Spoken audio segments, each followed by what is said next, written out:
Tras ser invitado por Drácula, se dispone a dar un paseo por los alrededores de Múnich, donde está alojado en el hotel Les Quatre Saisons. Antes de que parta, el maître del hotel, Herr Delbrück, le recuerda al cochero que debe regresar antes del anochecer. Aunque está seguro de que lo hará, porque sabe cuál es la noche de ese día.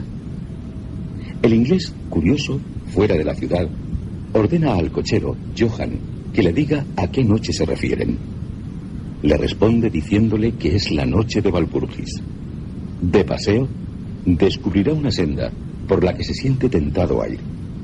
Pero Johann se muestra reacio. Le indica un cruce de caminos, diciéndole que allí enterraron a un suicida.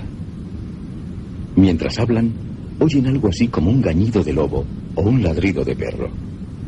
Los caballos se muestran inquietos, temerosos. Una tormenta de nieve se avecina. El cochero le acabará diciendo que el camino lleva a un pueblo abandonado hace cientos de años en el que ocurrió algo terrible. Habían muerto en él personas que fueron sepultadas en tumbas, pero que al oírse sonido bajo tierra, abriendo las sepulturas, se mostraban llenos de vida, con las bocas manchadas de sangre. Le dice al atemorizado Johann que vuelva a casa, y él se interna en el profundo valle. Todo es soledad, y comienza a nevar. Buscando abrigo, llegará a un cementerio, y ante una tumba,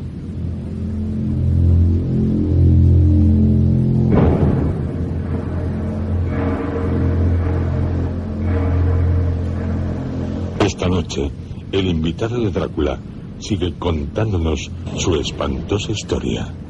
A usted, a todos los que son miembros del Club Historias, un club apto solo para valientes, valientes capaces de adentrarse por el camino que lleva a un pueblo en el que hubo vampiros.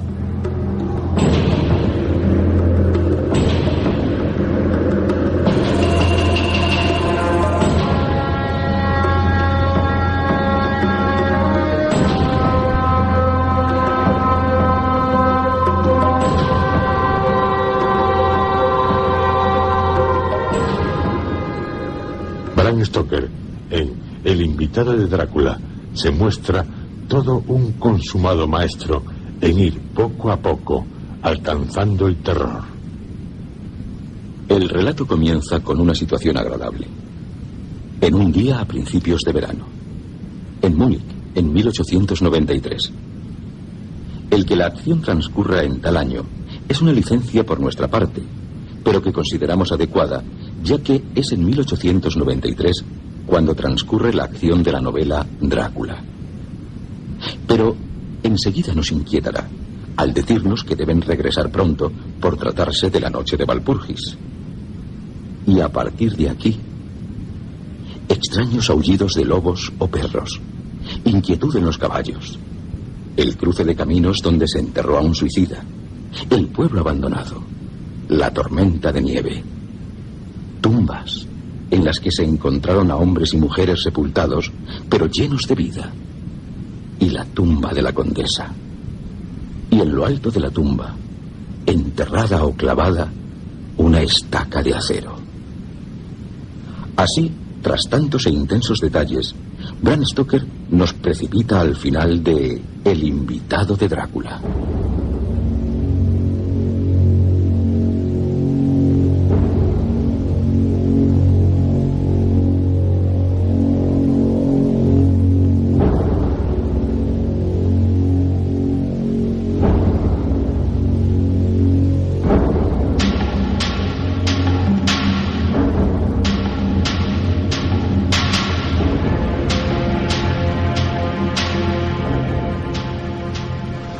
Así que, según usted, sobre la puerta de la tumba estaba escrito en alemán: Condesa Dollenhenderaz, Estiria. Buscó y encontró la muerte en 1801. Y en la parte posterior del mausoleo, en caracteres cirílicos, una leyenda. Una sorprendente leyenda. Los muertos viajan deprisa. Los muertos viajan deprisa. Lo que yo tampoco comprendo. Pero continúe. Dijo que allí había algo muy extraño, misterioso. Algo que, dado el temor que comenzó a invadirle, casi le hace desfallecer. Sobre todo al recordar que aquella era la noche de Walpurgis. La noche en la que, según la creencia de millones de personas, el demonio anda suelto. La noche en la que se abren las tumbas y de las sepulturas salen los muertos. Andan erráticos. Una espantosa noche, porque en ella los malvados, los perversos de la tierra, del agua y del aire celebran reuniones. Unas espeluznantes orgías. Y yo me encontraba precisamente en un cementerio, en el lugar que el cochero había evitado. Ay, si le hubiera hecho caso. Bien que me rogó que regresara a Múnich. Pero llegué al pueblo que por curiosidad quería conocer. Un pueblo abandonado hacía siglos, en ruinas, en cuyo cementerio yacían los suicidas. Y yo allí, solo, sin poder contar con ninguna ayuda, temblando de frío bajo un manto de nieve, con la tormenta precipitándose sobre mí. La verdad es que... Diga. Fue necesaria toda mi filosofía, toda la religión que me habían inculcado desde la infancia, todo mi valor para no derrumbarme, para no sucumbir en el espantoso terror. Y no es de extrañar. En la noche de Walpurgis, en el cementerio de un pueblo abandonado, entre sepulturas de suicidas y ante la tumba de una condesa que buscó y encontró la muerte. Supongo que significa que quitándose la vida. Sí, claro, pero... ¿Pero qué? Aún tenían que ocurrir cosas horribles, cosas que no sé cómo aguanté. ¿Qué aconteció? No tardó en abatirse sobre mí un auténtico tornado. El suelo retumbó como si miles de caballos galoparan sobre él.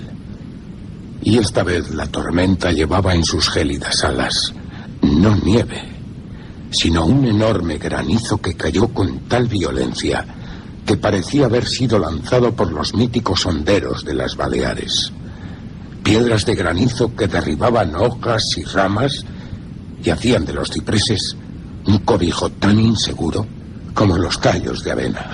Debió ser terrible. Terrible, sí. ¿Y qué hizo? En un principio, corrí a ponerme bajo el árbol más próximo. Pero luego me vi forzado a abandonarlo y buscar abrigo bajo el único sitio que parecía ofrecerme buen refugio. ¿Y qué sitio era ese? La puerta. La gruesa puerta de bronce de la tumba. En la profunda entrada dórica. Y en realidad era un buen cobijo. Al menos me ofrecía una cierta protección contra la caída del granizo. En la puerta solo me golpeaban las piedras que rebotaban contra el suelo y en las paredes de mármol. Me lo estoy imaginando. Una situación en la que no me gustaría encontrarme nunca. Ni yo volver a estarlo, se lo aseguro. Y además... ¿Qué? Al apoyarme contra la puerta, esta cedió suavemente. ¿Y? Se abrió hacia adentro.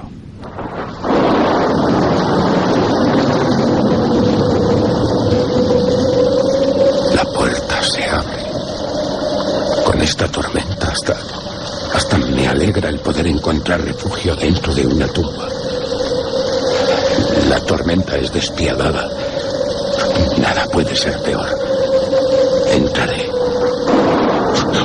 Qué cegador relámpago. Ha iluminado todo el cielo. Y otro rayo. Pero en la oscuridad de la tumba, el resplandor. Hay una mujer. Una hermosa mujer, como dormida en un féretro.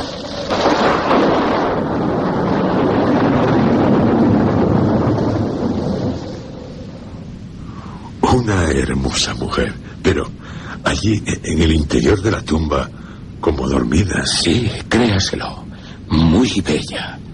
Sus mejillas son rosadas y los labios muy rojos.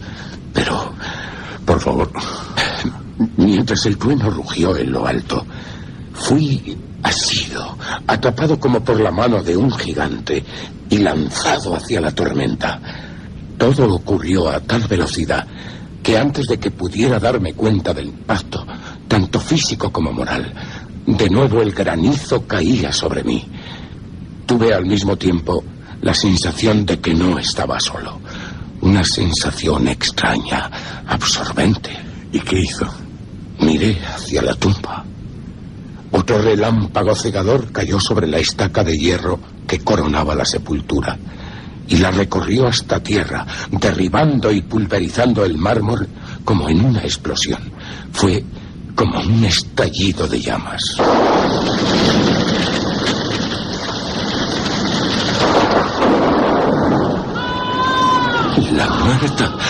La muerta se levanta envuelta en llamas. ¡Por Dios! Agoniza. Es horrible. Pero sus espantosos alaridos eran ahogados por los truenos. ¿Y sus gritos? Fueron lo último que oí, porque la mano gigantesca me agarró de nuevo y me arrastró lejos, siendo golpeado de nuevo por el granizo. Lo último que recuerdo haber visto fue una vaga masa que se movía. ¿Una masa? Sí, compuesta de muchas formas blancas, vaporosas, que se movían como si todas las tumbas que me rodeaban hubieran arrojado los fantasmas de sus cadáveres. ¿Y ellos?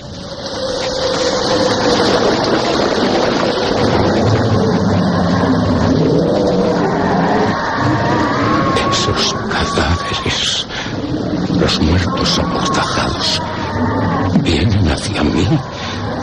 Parece que quieren rodearme. Lo hacen a través del granizo. Y yo... ¿Y usted allí? Gradualmente me llegó una especie de confuso inicio de conciencia. Y luego una sensación de cansancio, de agotamiento espantoso. Durante un rato no recordé nada. ¿Nada? Sí, así fue. Nada. Hasta que me fueron volviendo los sentidos. Los pies me dolían terriblemente y apenas podía moverlos. Era como si estuvieran dormidos. ¿Qué más notaba?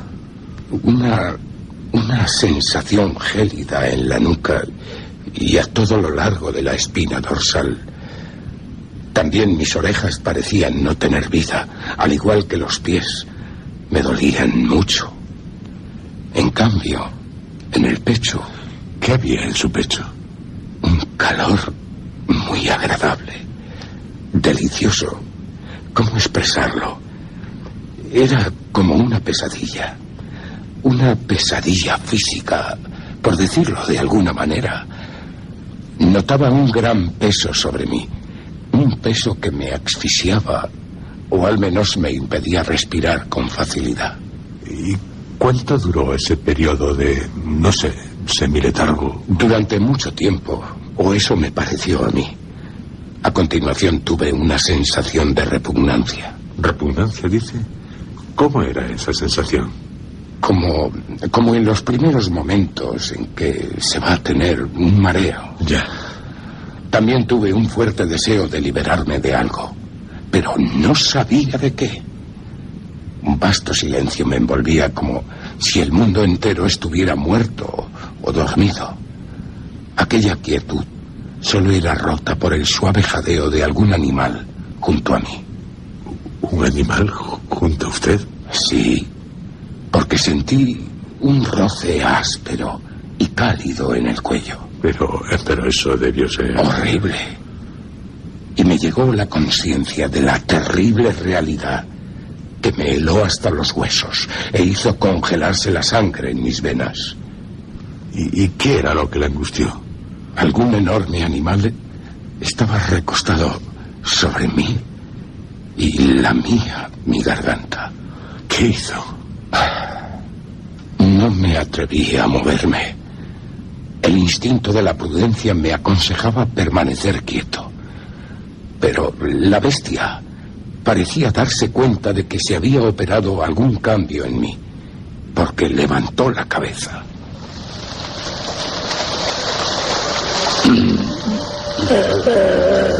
Oh, Dios. Sus ojos llameantes son los de un gigantesco lobo.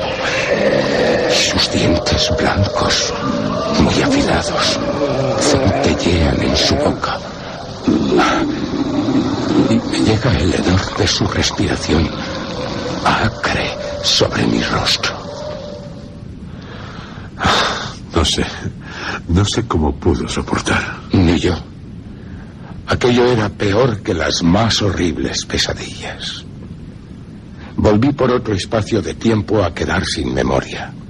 Después tuve conciencia de un gruñido bajo, seguido de un gañido que se repetiría varias veces.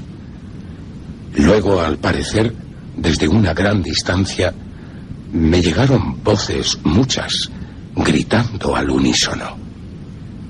Cautamente alcé la cabeza y miré en la dirección de la que me llegaban las voces. Pero el cementerio me impedía ver más allá de él. ¿Y el lobo? El lobo seguía gañendo de una forma extraña, y alrededor del pequeño bosque de cipreses comenzó a moverse una luz roja, como siguiendo el sonido de la bestia. ¿Y usted no gritó? El lobo, a medida que se acercaban las voces, se agitaba más, y sus gañidos eran más fuertes. Temía moverme. No quería producir ruido alguno. La luz roja se aproximaba sobre el blanco manto que se extendía en la oscuridad que me rodeaba. Y al pronto, de detrás de los árboles, apareció un grupo de jinetes portando antorchas. El lobo se alzó sobre mí y escapó por el cementerio. Vi cómo uno de los jinetes, que eran soldados, lo supe por sus gorros y sus largas capas, alzaba su carabina y apuntaba.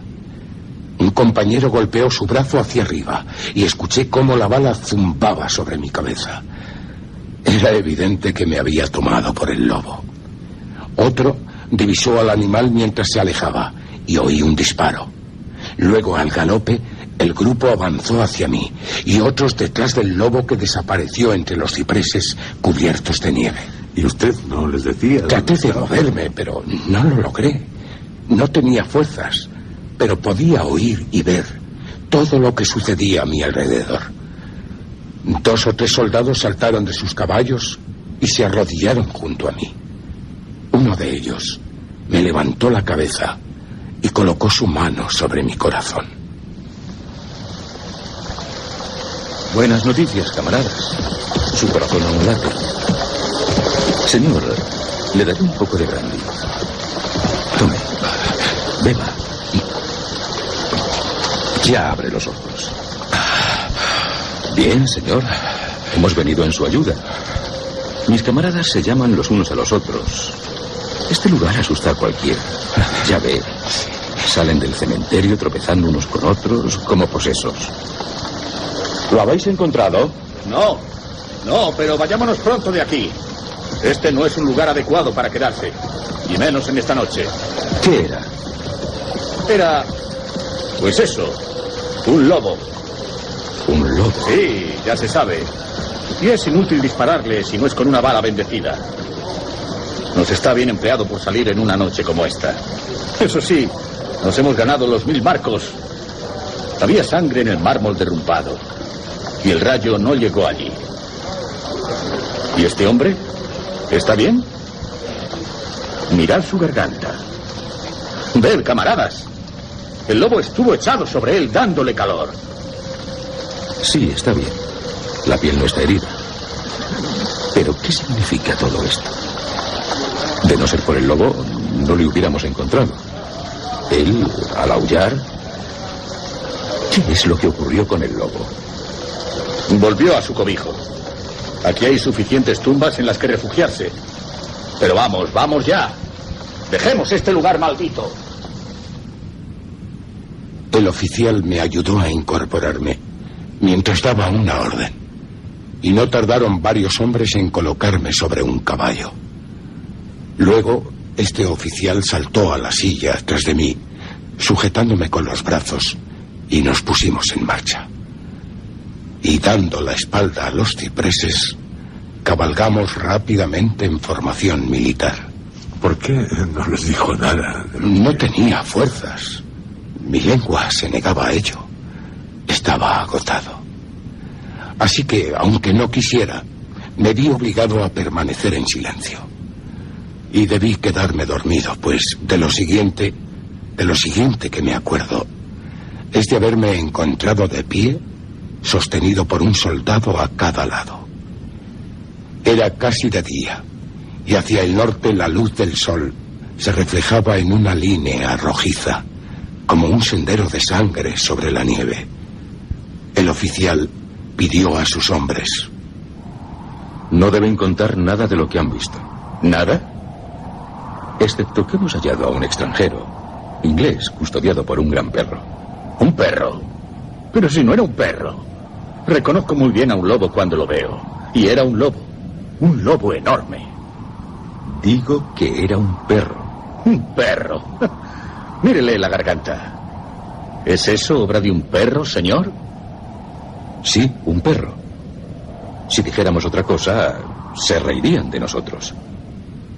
Me había llevado la mano instintivamente a la garganta. Al tocarla, grité de dolor. Los soldados me rodearon para observar mi garganta. Estaban asustados. Monté tras uno de los soldados y entramos en los suburbios de Múnich. Me instalaron en un carruaje y ordenaron al conductor que se dirigiera al hotel Quatre Saisons. Es que le dejaron solo. Oh, no. El oficial iba en el carruaje conmigo. Y nos seguía un soldado a caballo. Los demás habían regresado al cuartel. Al llegar, Herr Delbrück, el maître del hotel, bajó rápido las escaleras para recibirme.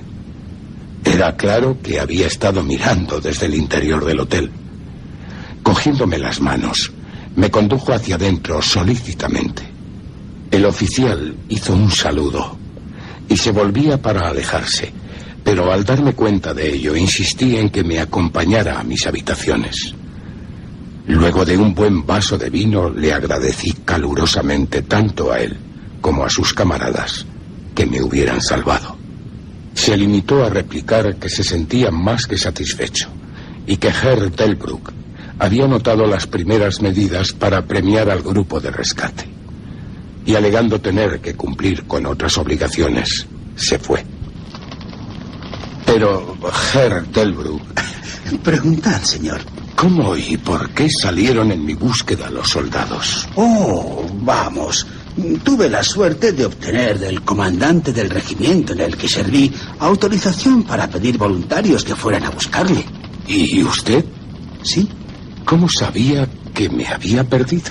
Ah, el cochero, Johann, llegó aquí con lo que quedaba del coche. ¿Qué ocurrió? Volcó al desbocarse los caballos. Pero usted, tengo la seguridad de que no habría mandado a un grupo de soldados en mi busca solo por eso. No, desde luego que no. Pero antes de que llegara el cochero recibí un telegrama. ¿Un telegrama? Sí, este es del boyardo del que usted es huésped. Léalo. Bistrit, cuide de mi invitado. Su seguridad me es muy preciada. Si algo le sucediera o se perdiera, no ahorre en nada para hallarle y garantizar su seguridad. Es inglés y ama la aventura. A menudo hay peligros en la nieve y los lobos y la noche. No pierda un momento si sospecha que le ha ocurrido algo. Recompensaré su celo con mi fortuna. Y firma Drácula. Con el telegrama en la mano, Sentí que la habitación empezaba a darme vueltas. Si el atento maître del hotel no me hubiera cogido, creo que me hubiera desplomado. Había algo tan extraño en todo aquello. Algo tan misterioso, tan imposible de imaginar. Comencé a tener la impresión de ser, de alguna manera, la víctima de fuerzas ocultas. Tal impresión, aunque vaga, me dejó paralizado. Me encontraba evidentemente bajo alguna clase de protección. Una misteriosa protección. En el momento preciso había llegado desde un país lejano un mensaje que me arrancó del peligro de quedarme dormido en la nieve. Y también de las fauces de un lobo. Un enorme lobo.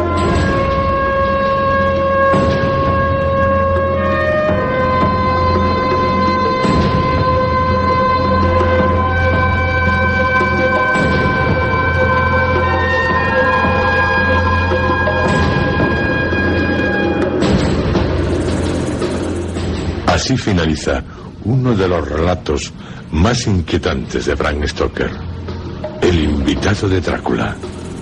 Un relato en el que está basada, más o menos, la película La hija de Drácula. Fue producida en 1936 por la Universal. La fotografía de George Robinson. El guión de Garrett Ford. Su director, Lambert Hyle. Posterior al Drácula de Todd Browning de 1931 y al de George Melford, versión en castellano, también del mismo año. Y anterior a El hijo de Drácula, 1943, dirigida por Robert Siodmak. La mansión de Frankenstein o La cíngara y los monstruos, 1944, de Earl C. Kenton, y a La mansión de Drácula, 1945, también del mismo director. Todas producidas por la Universal, así como en 1948 Abbott y Costello contra los fantasmas. La hija de Drácula fue interpretada en los principales papeles por Bela Lugosi, Drácula, Gloria Holden, María Zaleska, Otto Kruger, Jeffrey Garth, Edward von Sloan, von Helsing. La condesa María Zaleska, tras reclamar el cuerpo de su padre, lo quema, intentando así sacudirse la maldición que pesa sobre la familia. Y ahí en la película se nos fue Bela Lugosi, como quería la Universal, pero al que tuvo que pagar $40.000 de los de entonces porque tenía contrato firmado. Todo un negocio para Lugosi. Al final, la bella, extraña y romántica condesa María Zaleska morirá melodramáticamente clavándose en el corazón lo que debe clavarse, una estaca.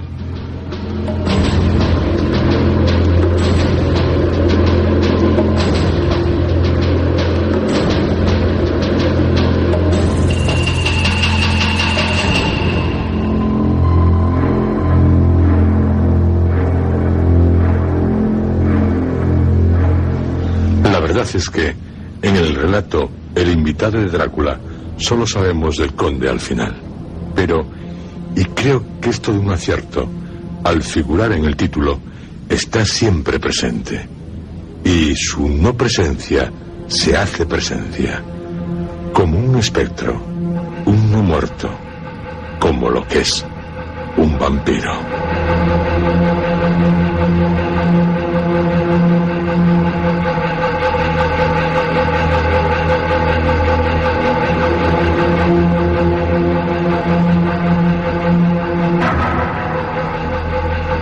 Vampiros como los que había en la Irlanda de Bram Stoker, de los que seguramente le habló el padre de Oscar Wilde cuando iba a visitarle los domingos.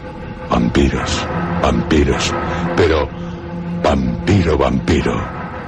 Drácula, para quien la sangre es vida, la busca con sed brutal.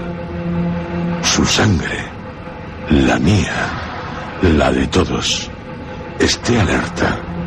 El crucifijo, una estaca, no se crea nunca que está libre de ser víctima de un vampiro. No se lo ponga fácil. Beber sangre Los colmillos del diablo, los colmillos del vampiro. De noche, sobre cualquier ciudad, su ciudad, o su pueblo, o su aldea, puede volar un vampiro. Ahora mismo, puede que esté ocurriendo en algún lugar.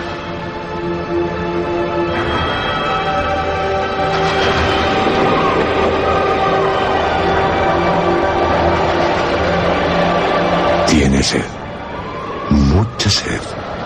Sus manos, afiladas uñas, pelo negruzco en las palmas, que estaban cruzadas sobre el pecho, comienzan a separarse. Las levanta, las pone de palmas en una dura superficie, fría, muy fría, y empuja con todas sus abominables fuerzas.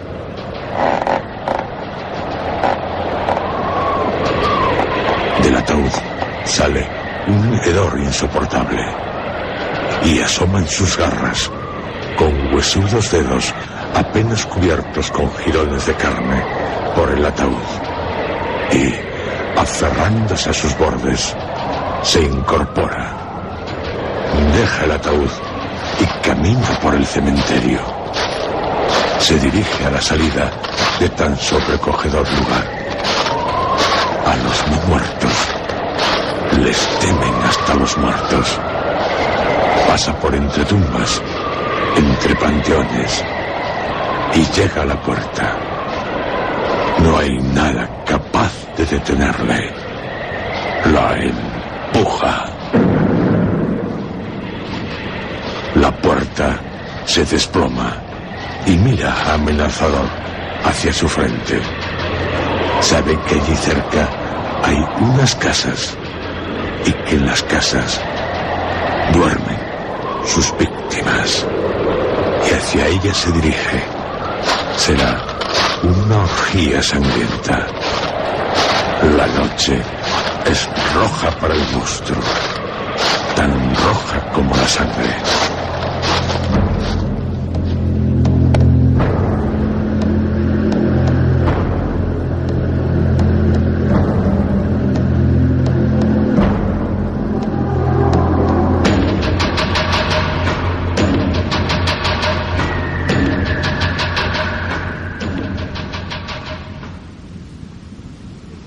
Una joven duerme.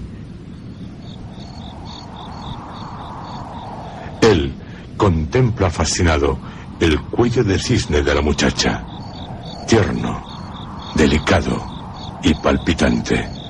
Lo deja totalmente al descubierto al apartarle con suavidad los cabellos que ocultan parte de él. Es un cuello esplendoroso, de suave piel. Un amante lo besaría en un roce, pero el monstruo clava sus colmillos en él, rasgan la piel, la carne y se hunden en la vena, brotando a borbotones la sangre, y bebe. El vampiro bebe o come la sangre.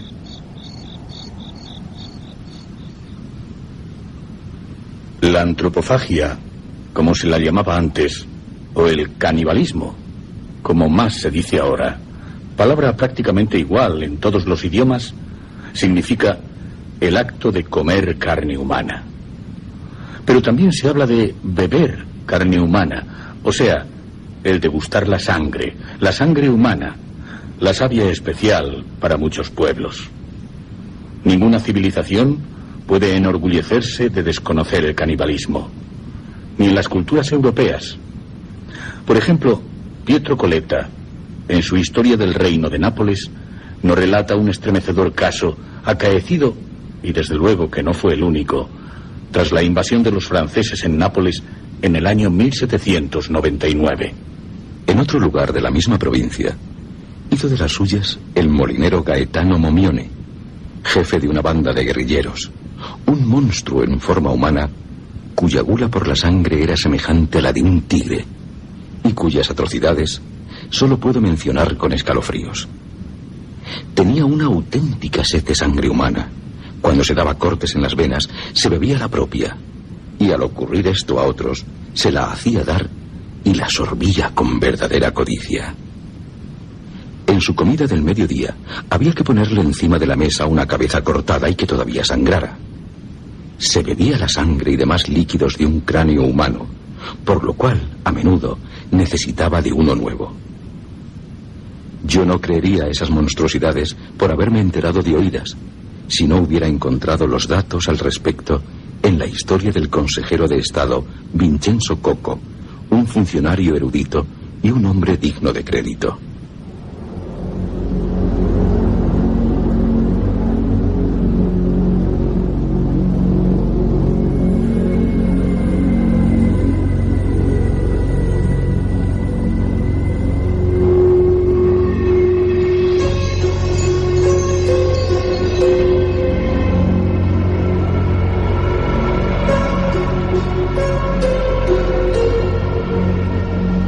De siempre, como nos dice Sigmund Freud, tememos a los muertos por lo que pueden tener de enemigos.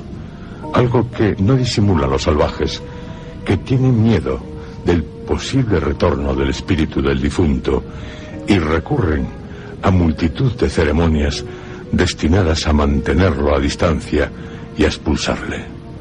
El acto de pronunciar el nombre de un muerto les parece constituir un conjuro cuyo efecto no puede ser otro que el de provocar la presencia del espíritu mismo. El temor a dicha presencia les hace evitar todo lo que pueda motivarla y adoptar las más diversas medidas para eludir sus efectos. Se disfrazan para que el espíritu no pueda reconocerlos, deforman sus nombres o el del difunto y se enfurecen contra el extranjero sin escrúpulos que, pronunciando el nombre de un muerto, les hace surgir entre los vivos.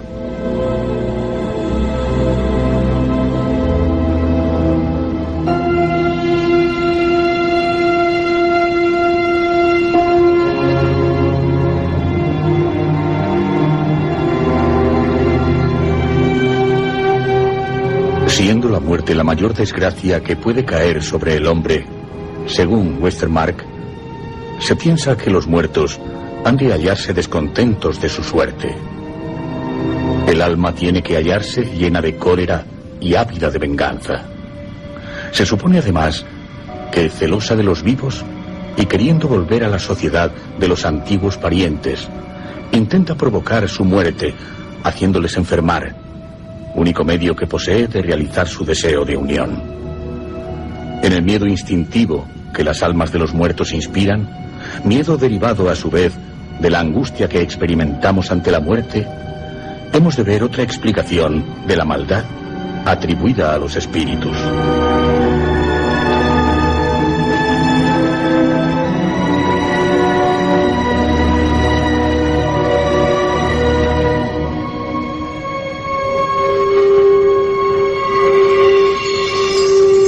Así piensan aún muchos pueblos salvajes y no tan salvajes. Hay ante los muertos amor, cariño hacia ellos, pero también hay temor. ¿Por qué? Nuestra actual representación de la muerte, como también nos dice Sigmund Freud, bajo la forma de un esqueleto, muestra que la muerte misma no es sino un hombre muerto. Según Campbell, primitivamente todos los muertos eran vampiros y todos perseguían, llenos de cólera, a los vivos, sin pensar más que en perjudicarles y quitarles la vida. El cadáver es lo que ha proporcionado siempre la primera noción de un espíritu maléfico. Creencias primitivas que ahora no pensamos lo mismo, quede claro, pero hay aún un temor, puede que inexplicable. De ahí que, salvo ciertas mentes enfermas, todos sentimos un escalofrío ante los muertos. Puede que sea porque el más allá sigue siendo un misterio.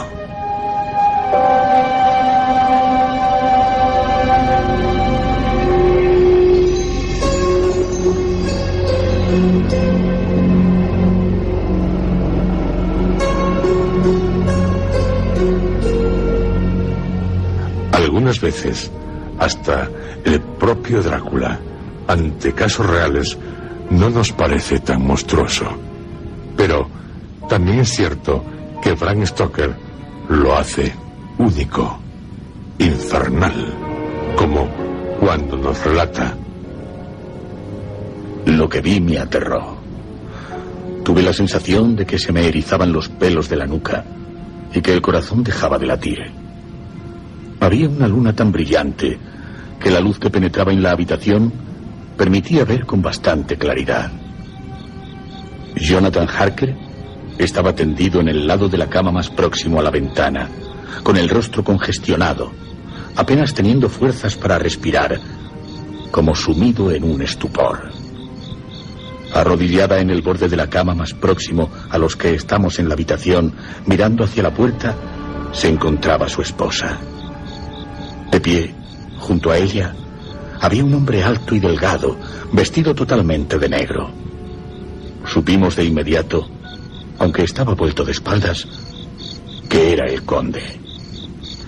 Con su mano izquierda sujetaba las dos manos de la señora Harker, manteniendo sus brazos extendidos. Con la derecha le cogía la nuca, obligándola así a inclinar la cabeza sobre su pecho. Su camisón blanco estaba manchado de sangre y un hilillo goteaba también por el pecho del conde al descubierto. Tenía la camisa rasgada. Cuando entramos en la habitación, el conde volvió el rostro. Todos vimos su infernal expresión. Sus ojos, rojos, se inflamaron con una demoníaca pasión. Tembló su nariz aquilina. Sus afilados dientes blancos, asomando por sus labios gruesos, goteando sangre de ellos, se convulsionaron como los de una bestia. Se volvió brusca, brutalmente hacia nosotros, arrojando a sus víctimas sobre la cama. Pero el profesor Von Helsing se acercó a él, sosteniendo en alto el sobre que contenía la sagrada forma. El conde se detuvo de inmediato. Retrocedió asustado, acobardado, pero también furioso. Y más retrocedió al acercarnos a él con nuestros crucifijos en alto. Pero unas negras nubes ocultaron la luna. Y cuando pudimos encender una lámpara de gas, ya no vimos más que un imperceptible vapor. Un vapor que se deslizó por debajo de la puerta.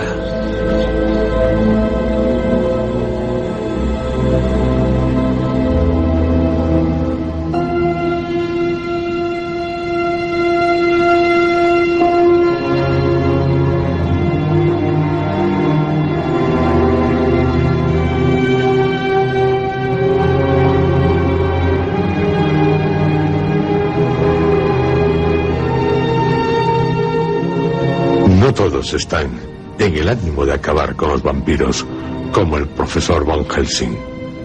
Los hay que quieren ser igual que ellos, sus discípulos. En nuestra próxima cita les ofreceremos El discípulo de Drácula. El caso de alguien que desea ser como el conde. Una angustiante historia. Una historia que usted vivirá intensamente porque estará involucrado en ella. ¿Cómo? Ya lo sabrá.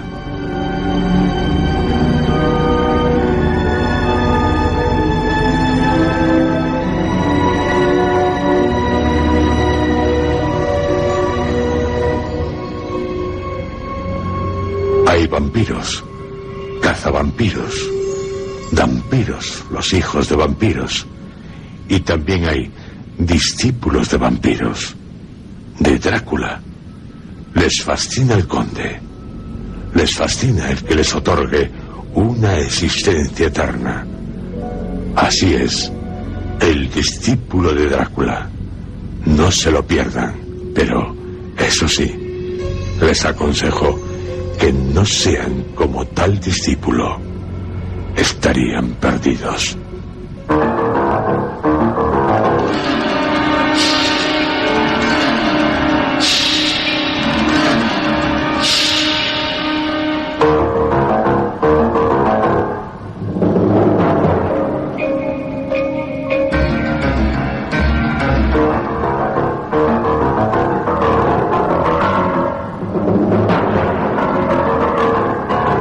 ¿Han escuchado ustedes dentro de la serie Historias?